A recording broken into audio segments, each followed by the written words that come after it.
Coming up, Britain's Foreign Secretary has laid down 4 demands in what is second controversial Brexit intervention within days. China's central bank has announced a targeted reserve requirement ratio cut to encourage inclusive financing at commercial banks. Alphabet Uber CEO is naming 2 new directors to the ride-hailing app company's board. Hello and welcome to this edition of Economy Report. I'm Li Xiaoning in Beijing. Britain's Foreign Secretary Boris Johnson has laid down 4 demands in what is second controversial Brexit intervention within days. In his latest intervention on Saturday, Johnson laid out what are 4 red lines for Brexit on Saturday. He told the tabloid Sun newspaper that a Brexit transition period must be a maximum of 2 years, not a second war. Johnson also said Britain must refuse to accept new EU or European Court of Justice rulings during a transition period. He said there should be no payments for single market access when the transition ends, and Britain must not agree to shadow EU rules to gain access to its market. Elsewhere, a group of leading conservatives urged Prime Minister Theresa May to walk away from Brexit talks altogether if EU negotiators fail to start talks on a future trade deal by Christmas. The moves, widely reported in local newspapers, came as thousands of conservatives started to converge on Manchester for the party's annual conference, which starts Sunday. May faced calls to fire Johnson after his controversial intervention with an article he penned just before her keynote Brexit speech in Florence. Let's turn to Europe now. And unemployment in Germany hit a surprise new low in September. The Federal Labor Agency said the rate of people out of work fell to 5.6% this month, less than analysts were predicting. The drop means unemployment has again reached a new all-time low since German reunification in 1990. In seasonally adjusted figures, the number of people registered as out of work fell by 23,000 to some 2.5 million people. The data likely to be welcomed by Chancellor Angela Merkel, whose party won a 4th straight election last Sunday. On the campaign trail, Merkel vowed to achieve full employment or unemployment rate of around 3.0% by 2025. Britain's economy recorded its weakest year-on-year growth since 2013 in a 3 months to the end of June. Official data showed year-on-year GDP growth slowed to 1.5% in the second quarter, down from 1.8% in the first 3 months. After faster than expected growth in 2016, Britain's economy has slipped back so far this year. U.S. President Donald Trump says he will nominate the next Federal Reserve chair within the next couple of weeks. Trump told reporters that 4 meetings for Fed chairman had been held, and decision will be made over the next 2 or 3 weeks. U.S. media reported that Trump had interviewed former Fed Governor Kevin Warsh and current Fed Governor Jerome Powell in recent days to discuss their potential nominations. Local media wrote that other contenders under consideration include Stanford University economist John Taylor, the former BB&T bank chief executive John Ellison, and current Fed chair Janet Yellen. 4 vacancies in the Fed's 7-member board of governors will be available for Trump to reshape the central bank. The president has nominated Randall Quarles, an investment fund manager and former U.S. Treasury official, as Fed's vice chair of supervision. The Fed announced last week that it would start a program in October to gradually unwind its $4.5 trillion balance sheet. The next Fed chair will oversee that process as well as banking regulations. New research claims that the White House proposed tax cuts would lose the U.S. government $2.4 trillion in revenues over the next decade. The research also suggests that half of all savings would go to just the richest 1% of Americans. Economy Report has more. On Thursday, the White House said its plans would be a boon to the middle class and create prosperity for all and increase growth. But according to the Nonpartisan Tax Policy Center, some middle-class taxpayers would end up paying more. Opposition Democrats continue to hammer the plan on Friday, which they have described a giveaway to the rich. Among the proposals, the plan calls for a doubling of standard deductions income earners can use to reduce their tax burdens, lowering the top tax bracket and cutting corporate taxes from 35% to 20%. Industrial lobby groups hailed the plan this week, saying it would revive struggling businesses and promote hiring. However, according to the Tax Policy Center, the moves would see wealthy incomes soar. According to the analysis, the top 1% of earners, or those making more than $730,000 a year, would receive around half of all tax benefits created by the plan. It predicts their after-tax incomes to rise by an average of 8.5% at the cost of government revenues. The governor of Illinois says he is keen on boosting the U.S. state's cooperation with China. CNC caught up with him at an event celebrating 68 years since the founding of the People's Republic of China. In a recent interview with the CNC, the Illinois governor says he's optimistic about his state's relations with China. So I'm committed as governor. I want to expand trade, I want to expand investment, expand tourism, and expand exchange of students between Illinois and China. I believe China in the future will be Illinois' greatest partner and greatest friend, and I want to do everything to expand our friendship. It already has strong links to China, 50 Chinese companies headquartered here, while Illinois companies sent over $5 billion of exports to China. More news from China. The country's central bank has announced the targeted reserve requirement ratio cut to encourage inclusive financing at commercial banks. The People's Bank of China on Saturday said commercial banks will enjoy a 0.5 percentage point RRR cut from the central bank's benchmark level from next year. It said the RRR will be further cut by a 1 percentage point if the ratio exceeds 10%. Inclusive financing will also cover credit support for small business owners, impoverished groups, and students. The cut, which goes into effect in 2018, is a structural adjustment that does not change the country's overall monetary policy stance. The central bank stressed that it would continue to implement prudent and neutral policy to guide reasonable credit and financing growth. The central bank on Saturday also said it will implement a prudent and neutral monetary policy while keeping liquidity basically stable. The bank said it will continue seeking progress while maintaining stability and adapting to an economic new normal that features slower but higher quality growth. The central bank said it will optimize financing and credit structure by promoting direct financing in line with the requirements of supply-side structural reform. It will also continue to deepen reform of financial system, improve operating efficiency in the financial sector to better serve the real economy while strengthening risk management. China's National Bureau of Statistics on Saturday said the country's manufacturing sector in September expanded at the fastest pace in more than 5 years, adding to strong economic resilience against headwinds.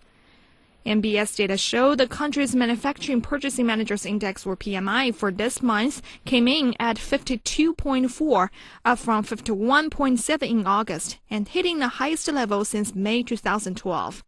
A reading above 50 indicates expansion, while a reading below reflects contraction. NBS statisticians said the indicator showed a steady upward trend in the manufacturing sector, attributing the quickened expansion mainly to improving demand at both home and abroad and booming high-tech industries. Robust consumption in food, beverage, and clothing ahead of an 8-day national holiday and a Mid-Autumn Festival holiday period also contributed to the performance. Saturday's data also showed that China's non-manufacturing sector grew at the fastest pace since June 2014 in September, with its PMI rating at 55.4, up from 53.4 in August. Beijing's first joint ownership housing scheme lottery opened on Saturday. A total of 427 from more than 12,000 eligible families in Beijing were chosen to purchase the joint ownership homes. They will buy the apartments in Chaoyang district at $3,300 per square meter and share the ownership at a 50-50 ratio with the Beijing municipal government. It's Beijing's first joint ownership housing project, which aims to help people who would otherwise not be able to buy their own homes. All the 427 households are either registered or work in Chaoyang district and don't own houses. 5 years after purchase, owners can sell their shares based on the market price. But the government or its assigned management agencies have first refusal to buy back. China has recently taken a set of measures to stabilize the housing market and curb speculation. The northern Chinese port city of Tianjin issued a guideline on Friday to regulate the city's booming bike-sharing market. The new measures came as problems surfaced, such as hazardous parking and too many bicycles in crowded areas, which worsened traffic jam. The guideline requires all bike-sharing companies to submit their basic information, management rules, and the number of bikes they plan to put onto roads before they can get a permit. The guideline demands bike-sharing companies to assist local authorities in bike parking management.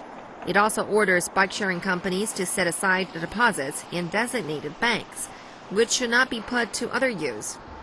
According to the Ministry of Transport, China now has around 70 bike-sharing brands, with more than 60 million bicycles on streets nationwide and 130 million users. In order to regulate the industry, Chinese cities such as Beijing, Shenzhen, and Hangzhou have issued such guidelines. Egypt will keep its customs exchange rate steady at 16 pounds per dollar for October. According to Egyptian Finance Minister on Saturday, the move aims to facilitate importers and is consistent with the currency price stabilization. Egypt began setting a monthly fixed customs exchange rate in January, following the flotation of its pound currency in November. It has since then set it each month. The pound has gradually strengthened in recent weeks. The customs exchange rate was lowered in August. Now let's take a look at some company news. Ousted Uber CEO is naming 2 new directors to the ride-hailing app company's board. According to a Friday statement attributed to Kalanick, former Xerox CEO Ursula Burns and former Merrill Lynch and CIT Group CEO John Thain were named as directors.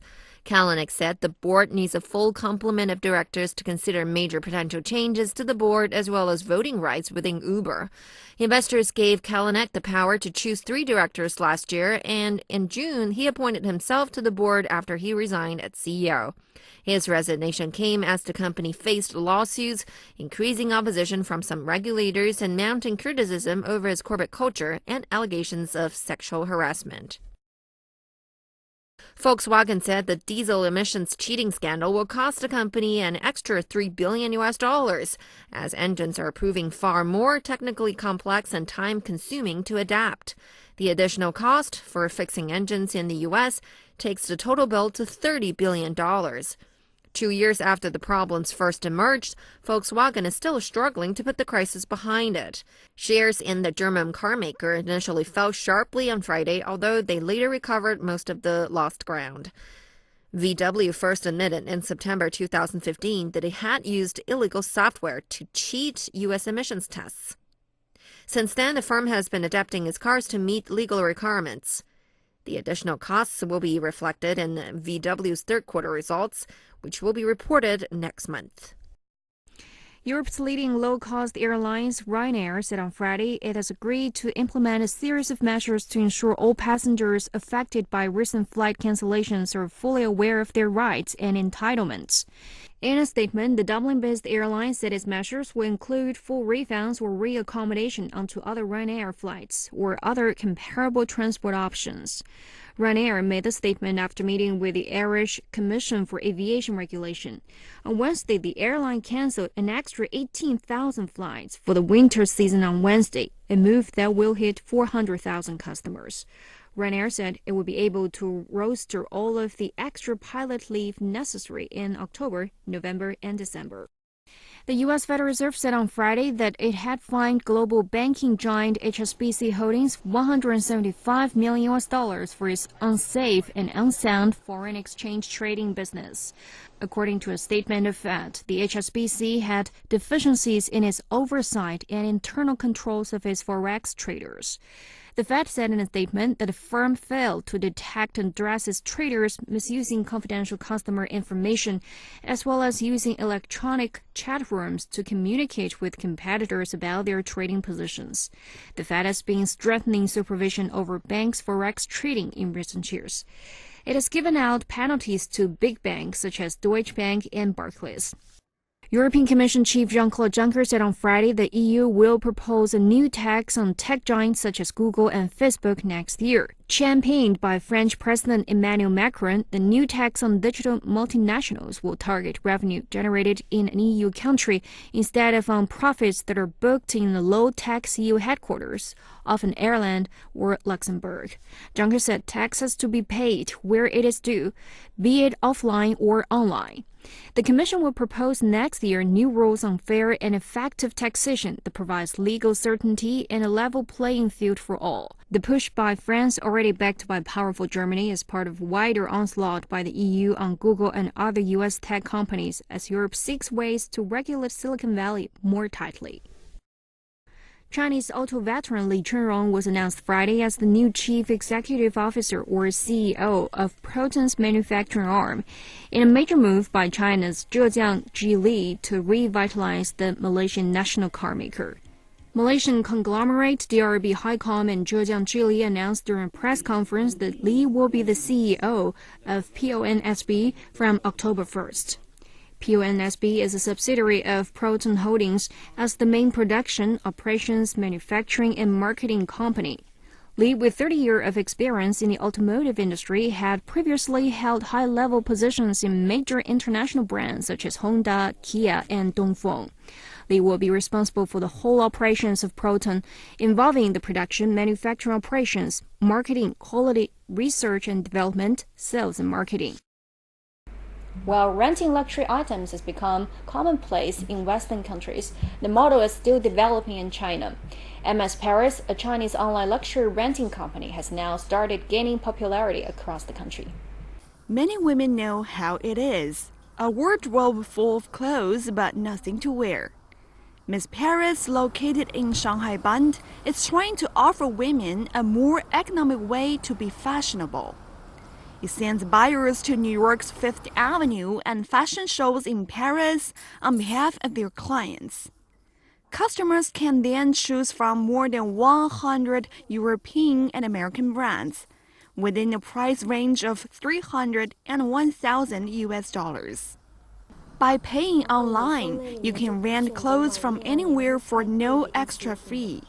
The company provides next-day delivery to China's first-tier cities. The cost of Miss Paris membership card is 518 yuan per month, or 3,588 yuan per year. Each member has a maximum of 400 yuan a day to rent clothes, with no limitations on style, brands, prices, or numbers. Customers only pay extra if the price of the clothes goes over the daily limit. About 3,000 to 5,000 yuan at couture. Many traditional costume renting stores tend to have smaller clientele, meaning higher renting prices, especially for those expensive dresses. In contrast, thanks to the huge online market, Miss Paris dresses are more accessible. Over 80% of the renting prices for a single outfit are below 400 yuan, with a renting period of 3 days. For one, this is a very attractive bargain. What she could spend on just one well-known brand dress could cover the same expenses as renting for a whole year. And of course, Miss Paris offers much more choices. Wang works in finance in Shanghai. She needs a wardrobe to shine at every party and social event. The low price and great variety of Miss Paris meet her needs exactly. Miss Paris now owns over thousands of outfits from more than 100 top Western brands, most of which reflect the most up-to-date fashions of the current season in New York and Paris. After attracting a large number of customers through its costume renting service, Miss Paris is turning to everyday clothes, bags, and accessories to meet women's needs at different occasions. The service has spread to over 30 cities in China since it began in March 2015. However, the company also faces a lot of difficulties in the running of the business, namely inventory, delivery, quality guarantee, cleaning, and maintenance. Many people still have concerns over health and hygiene issues, as clothes are relatively private products. And those doubts will decide whether they will fully accept the new concept of renting. The person in charge has the background of doing the same thing in a 5-star hotel in Shanghai, so that it is within strict control. If the costumes have damages or get really old, we will just replace them with new ones. Renting luxury items is an established business in Western countries. Ms. Perez's American counterparts had used several methods to make the break, such as providing more items and functions. On Rent the Runway's website, members can post pictures of their rented clothes. That helps users see what the clothes look like on normal, non-model people. Western companies have been doing the business for many years, and we learned a lot from some American companies. The service has barely entered the domestic market because in the past, Chinese women cared little about the quality or brand of their clothes. They knew nothing about international top brands, but it is totally a different picture right now. Women now focus more on the quality, and they show great interest in brands like MK or DVF. Furthermore, their appetite is getting bigger, and they are not only happy with a few dresses, they want more. And that is exactly why we are valuable in the market. We share the closet, and they get the benefit. The luxury rental industry in China is still in its infancy, but the underlying technology and markets are already developed. As consumers grow accustomed to a sharing economy, luxury rental companies still face challenges in how to promote their services more effectively, build user bases, and decide whether they want to work with each other or compete. That's all for this edition of Economy Report. For more news and highlights, please visit our website. It's en.csnews.cn. Thank you for watching. Bye for now.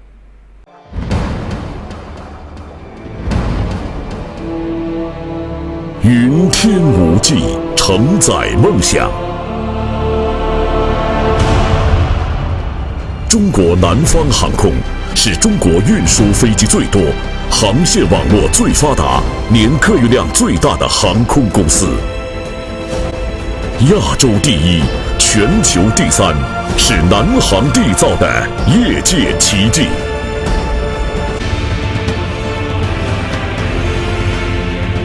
蓝天壮志情，云海谱华章。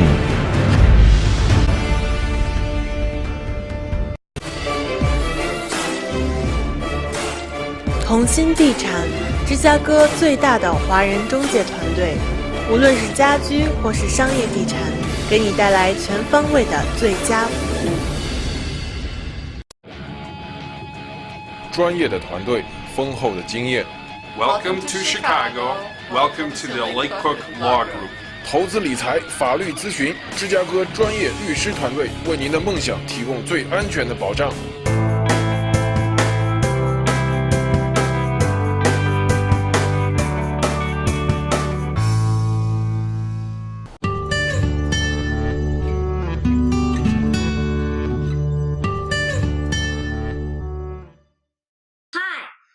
Little Chinese Channel, 小小中文 Lesson 3. In this lesson, we will be teaching you these 6 Chinese characters.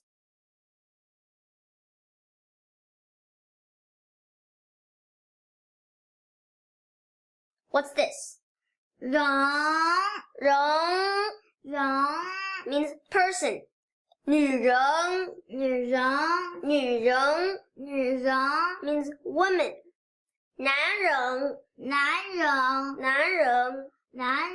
means man. Take 人 and switch that stroke with a longer stroke and make sure it pokes out. It transforms into 入 means to enter. 进入 means to enter. If we turn 入 back into 人, put a line under it, turns into 个 means individual or a measure word. 个人个人 means individual. 一个人 means one person.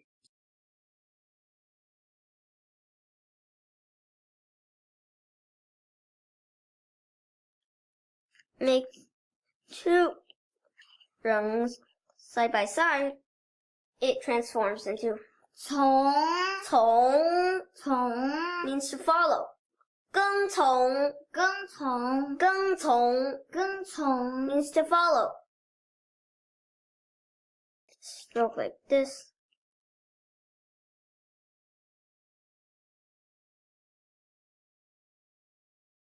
This one final horizontal stroke turns into 两 means two. 两个人 means two people. I'll teach you a new root character.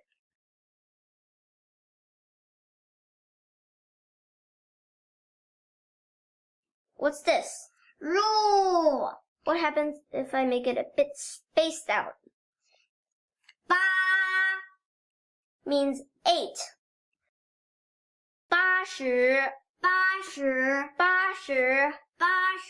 means 80. 18 means 18. 八 is the building block of these two characters. That's right.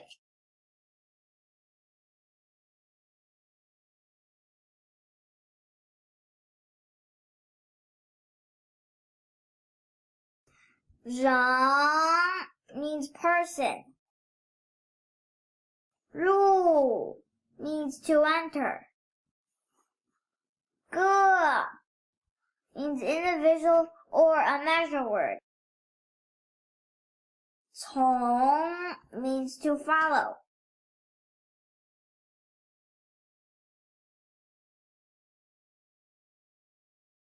Yang means two.